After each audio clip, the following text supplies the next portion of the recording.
Hello and good afternoon. You're back live with the crew. This is actually still the gazebo. It's just pointing in the opposite direction. Anyway, direction of the sun and whatnot. I thought it'd be a little better for all of us. Today, hang on one second. I actually have show notes today. I know. Yep. Yeah, it's big time. Today I want to talk about something that happened yesterday, and it was the strike, and it's very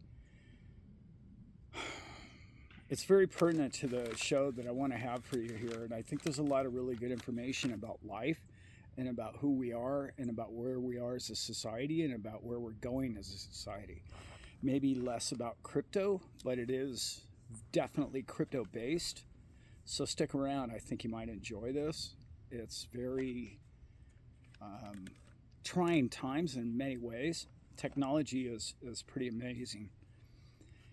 I'm never, ever in argument of anybody who would like to receive more pay for doing whatever it is they do. I'm not necessarily completely on the side of the union dock worker, and I'm not against them in any way.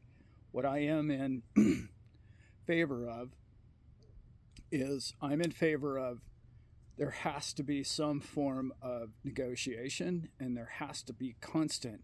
You don't just walk off the job, just like you don't just start shooting missiles at each other. You have to beat the door down on both sides. Trust me, I've been in a union. I've been a union worker. I was on a strike. I've been in management where I had to actually do the jobs of 5 men when our company went on strike, and I was in management. I had left the union and gone to management.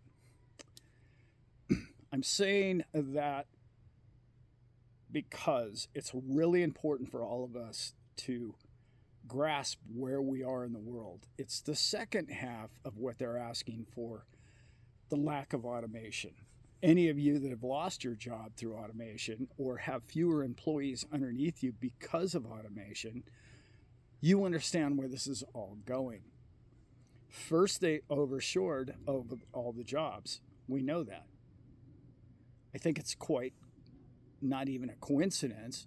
Isn't it interesting that all these jobs that are kind of phone jobs or easy jobs, tech jobs possibly, many of them that could have been offshored, were offshored at the expense of customer service to all of us. Many of them not high-tech jobs. But the point I'm trying to make here is, I don't know if anybody thinks about this, but it's a point you really need to think about, is why don't they overseas or offshore government jobs? Yeah, isn't that odd? You know, they take care of their own pretty well. In fact, it's growing. It's a ridiculous amount of employment of government employees in the United States in particular. But they don't oversee any of those jobs. They don't push them to, I don't know, other nations to cut costs, to do the taxpayer. You see where I'm going with that comment? Isn't that just a little fishy to everybody? It's like, I don't want to make this a negative video, but I have to ask myself, and anyone that's listening, you should ask yourself, doesn't it seem like Washington, D.C. these days doesn't really care about the rest of America? I'm specifically talking about America at this point, but I'm sure many of your nations in which you're watching this video in, you can relate to this too. It almost seems as if, well, I was going to sugarcoat it, but I'm not. Well, yeah, I kind of have to because it's YouTube. But there's a lot of things I'd like to say about that and what I really believe is going on, but I'm not going to do that. But I will tell you that fascism, true fascism, is corporate level government. In other words, corporate being higher than the government. And it really seems as if that's on the rise.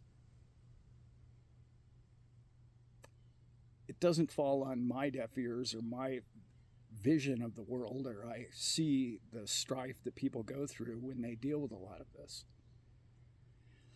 We have to remember that technology is at the root of a lot of this innovation. It's okay if technology overtakes manpower hours, fine. However, all of that is very deflationary. In other words, the dock workers in this particular case aren't the biggest expense of shipping and the goods that come off the ships. In fact, it's minuscule what they get paid compared to the billions and trillions of dollars that are imported. The problem is the people who import it all and their monopolies and oligarchies and the higher level of, well, elite power and energy that has been stored for generations of these massive corporations, and which are given many different benefits above small business and up and coming business, aren't allowed to compete globally. I don't want to make this too serious of a video, but it really fit in well with, I wrote all these notes, and I'm going to read some of these to you. I wrote these notes, I tried to figure it out, I didn't date the paper, but it's at least 3-4 months ago. And I was reading through, because I write a lot of shows come to my head, and I write them all out. And then I read them later, and I go, well, the world's not ready for that one yet. Or, my channel isn't ready for that one. Or it doesn't relate to crypto or the world in which we're living in this exact moment. But these show notes really hit me the other day. And I'm just going to read a couple of these to you, so bear with me. First time in man's history, wealth transfer will go to the youth.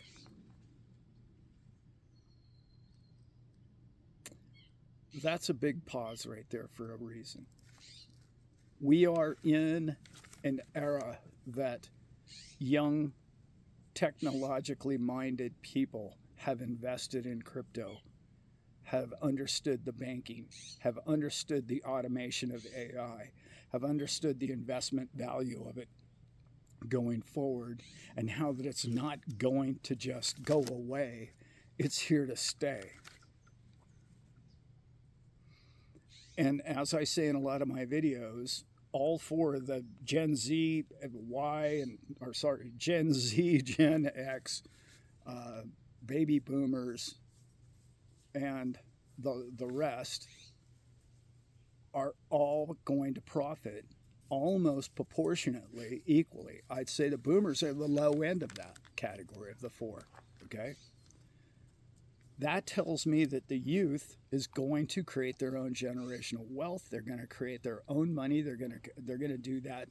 Obviously, all of them are not invested in new technologies, and not all of them have the portfolio or the funds to invest at a level in which they really should and could capitalize on a great deal, obviously. However, they also have the longer period of time to hold those coins. Think about somebody my age wanting to keep his coins forever. Well, ever for me is a whole lot different game than if you're 20 years old. Ever for you is 50, 60 years. Can you imagine what XRP is going to be worth in 50 years? This is why I say if you're going to sell and profit at any degree, at any percentage of what you deem to be a top or close to a top of a bull market, you should really think twice about all those people that sold their Bitcoin at $3,000 thinking now, wow, I bought it for $50 and it's at $3,000 and I look at the stupid money I made. Well, now they wish they had kept more of them. Anybody my age and older, you definitely need to take profits. And I think to change your lifestyle, you should really take profits even if you're 20 years old, because I hear people comment down below, I'm never selling any of my XRP. And I get that. I understand that. That's, it's spoken a bit naively and maybe on emotion to a lot of people at the time. But, if you're in a hateful dead-end job and you could sell 25% of your coins and it would change your complete life, why wouldn't you do that? Of course you would. I would think you would. And the people around you would probably demand that you did. Okay, the future of man is clearly technology. I understand what the dock worker, and especially the union president or person, came out and said, well, you know, automation has got to go away. We have to stifle it. We can't allow this to happen because only people pay taxes, and automation doesn't pay taxes. And he's absolutely correct. The violation of taxation on the people of this world is coming to a head. We know that inflation is taxation, and taxation is taxation, and property tax is taxation, and all of that is being exposed at a rate that you and I, as Austrian economic people, understand, and we're crypto people more than anyone else.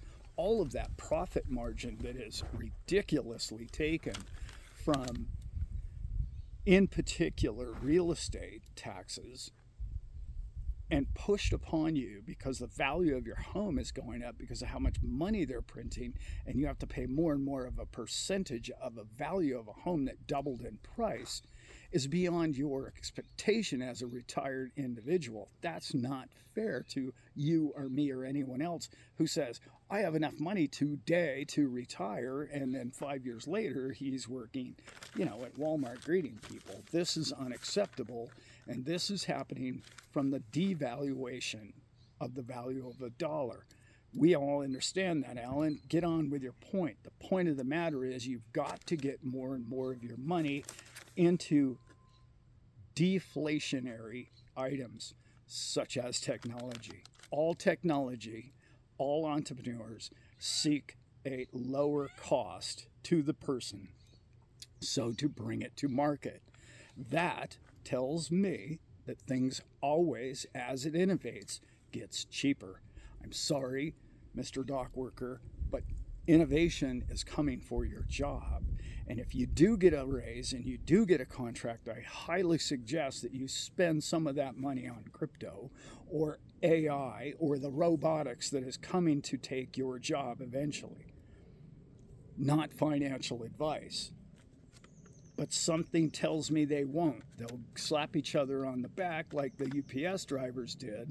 And then now those guys are losing tens of thousands of their jobs to automation. Because you better have a plan B. If you're in labor or if you're in a job that appears to be in the future going to be taken by technology, you might want to watch this video. Just saying. All right. Okay. I was really into the fourth turning when I wrote this. The fourth turning, the one thing that I disagree with the fourth turning in many ways is this. The youth of the world no longer believe in war. I don't know if you've looked around or talked to anybody, Gen Z or any of them or below. They don't understand it. It doesn't make sense to them. They don't think it's a smart thing to do to just push a button and send a missile into a neighborhood full of people that may or may not have had anything to do with your disagreement with them. Thankfully, the youth is getting smarter than the old baby boomers because the baby boomers solve stuff with bullets. That's a fact. That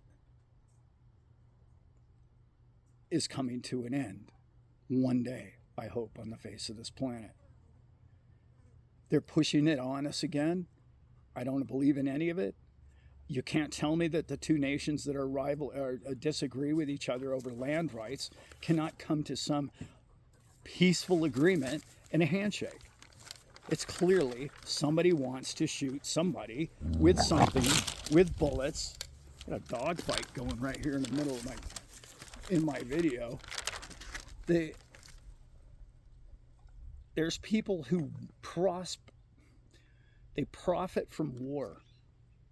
This is unacceptable to too many people that understand that we are all people. We're all brothers and sisters. We're all family. We're all neighbors. We're all everything. This us against them thing has got to go away. We're all connected by internet now. I don't have a beef with anybody that some politician's telling me that I have to have a beef with. Probably Their problem doesn't need to be my problem, in my opinion. Again, my show. The biggest change that's coming because of cryptocurrencies, in particular the top 10, I always talk about them, but my two favorites, because of XRP and to some degree Bitcoin, is coming after the central banking system. And the central bankers don't like it. They don't want it. They can't control markets. They can't control profits. They can't control corporations. They control corporations through the printing of the money and the purse strings and the puppeteer in which they are of these corporations through the liquidity of the money in which they receive. That is how the power structure, the grid, is kept.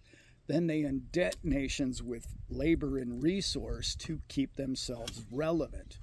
Once you're indebted to these nations, then you have to mortgage the future of all the people in your nation and mortgage the future of the minerals underneath your borders, in which to pay back these interest rates, in which are simply hypothecated numbers, and which is just a digit on a screen, in which has no validity because they can just create more digits whenever they feel like it. That's why I really lean on Bitcoin. If you don't, great. But even if you believe in XRP, there's only 100 billion of them, and less, because they are burning them at a slow rate. But when you think about the world that way, if we can get ourselves to a crypto economy, in other words, value everything in the value of Bitcoin or Satoshis, or everything in the value of an XRP, that's how you strangle the beast at the top. That's how you do it. You do it with technology. You don't do it with a new labor contract telling them that they can't use technology in the future to take away your job. That's not reality. Reality is man expands in his consciousness and he creates new, because we're all entrepreneurs and we see an opportunity, and therefore I'm going to create a widget or a gadget to create the better, cheaper way of doing each thing, which makes food cheaper, which makes gas cheaper, which makes electricity cheaper. Everything becomes, the cost of the expense to create goes down, because everything should go down in value or in price, in value terms, to everybody who's in a currency or cryptocurrency that is limited in supply. That is basic economics that every Austrian economic individual knows. They also know it, and they know they're up against it. I'm not trying to give an economics lesson here today. What I'm trying to say is, you and I have the answers. The answers are right before us. The younger generation doesn't want any part of it. They want to be part of technology. They want to be part of the future of man getting along with man.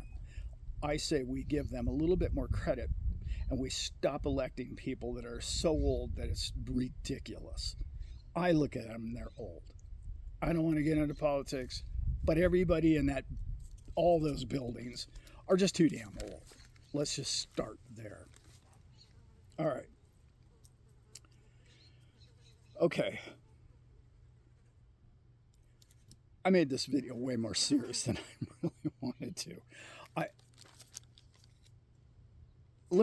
On a lighter note, it's not a lighter note, it's a more serious note.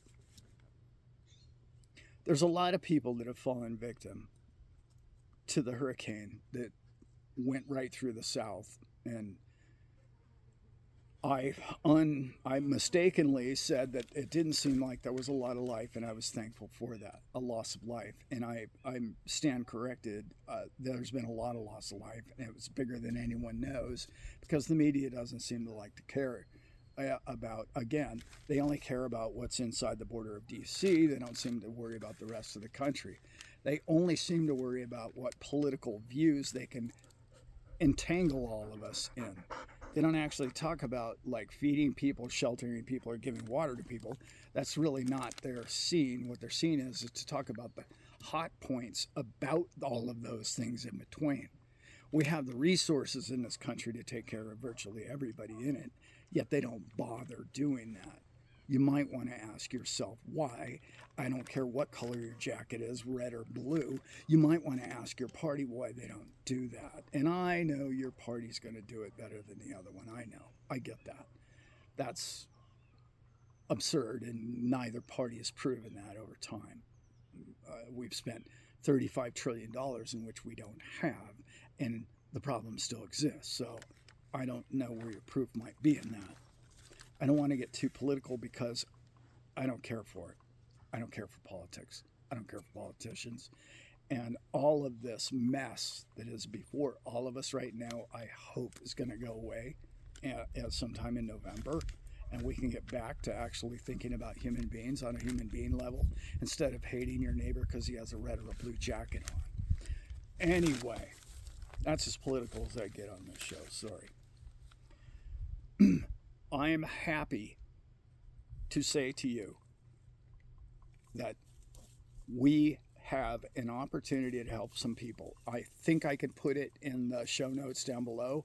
I haven't gotten a confirmation on the wallet yet, but there's a lot of people, in particular a church group, who is looking for our help.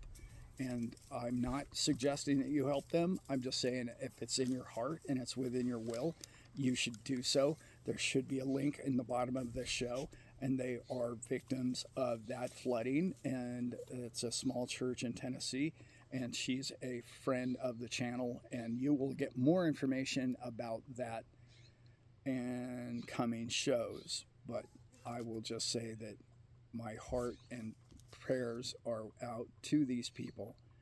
And I had no idea how bad the devastation was, but I'm hearing from on ground, boots on the ground, people telling me what happened and what's going on there, and none of it is good, and I don't like any of it. So with that, I want to end with a bit of a positive note. People help people. People don't help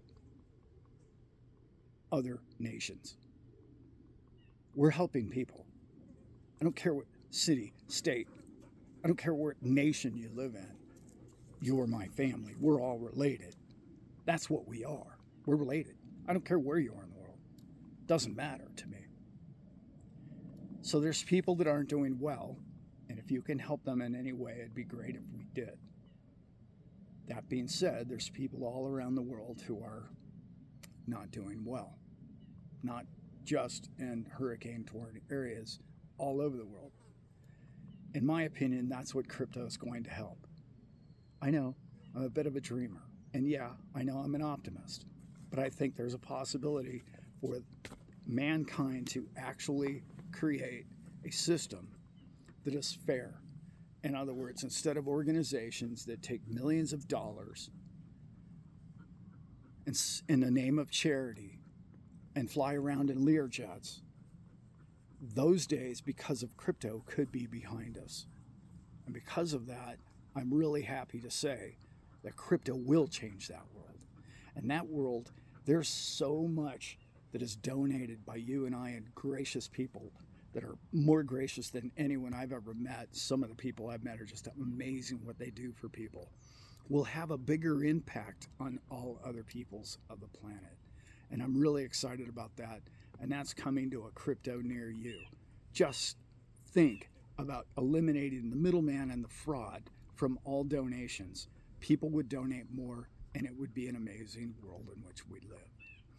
All right, didn't mean to get too serious today, but I had to get after it. I wish you all well.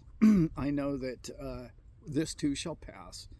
And thank God there's only, I don't know how many weeks left until this whole thing is over, as far as that whole election thing goes.